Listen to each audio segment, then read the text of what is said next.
Édouard Philippe s'est trouvé condamné, ce moment où tout a basculé pour l'ancien Premier ministre.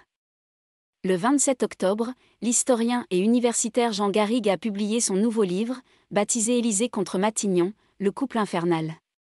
De 1958 à nos jours. Un ouvrage dans lequel il retrace les différents couples exécutifs, formés par les présidents de la République et les locataires de Matignon. En promotion, l'auteur, spécialiste de l'histoire politique, a accordé une interview au Point, samedi 29 octobre. Dans les colonnes de nos confrères, il a évoqué les relations mises en place au sein du gouvernement par les multiples premiers ministres et chefs d'État qui se sont succédés à la tête du pays. Il a notamment commenté les rôles d'Élisabeth Borne, de Jean Castex et d'Édouard Philippe aux côtés d'Emmanuel Macron et le peu de liberté qui leur ont été accordées par ce dernier.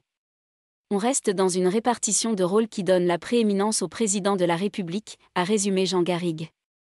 L'historien de 63 ans a également affirmé que la collaboration du chef de l'État et de Jean Castex a très bien fonctionné parce que l'ancien Premier ministre suivait les directives du président, en devenant un chef de gouvernement de mission, en service.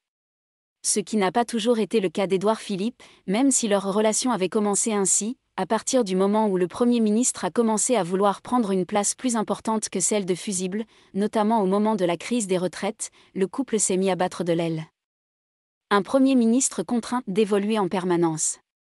Plus proche de nous les Français, note de la rédaction, à partir du moment où sa popularité a dépassé celle d'Emmanuel Macron, Édouard Philippe s'est trouvé condamné, a déclaré l'historien.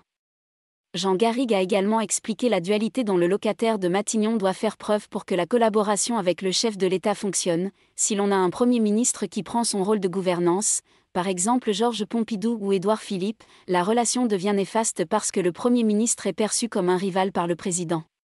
Le chef du gouvernement doit en permanence évoluer sur la corde raide, entre popularité et impopularité, responsabilité et effacement.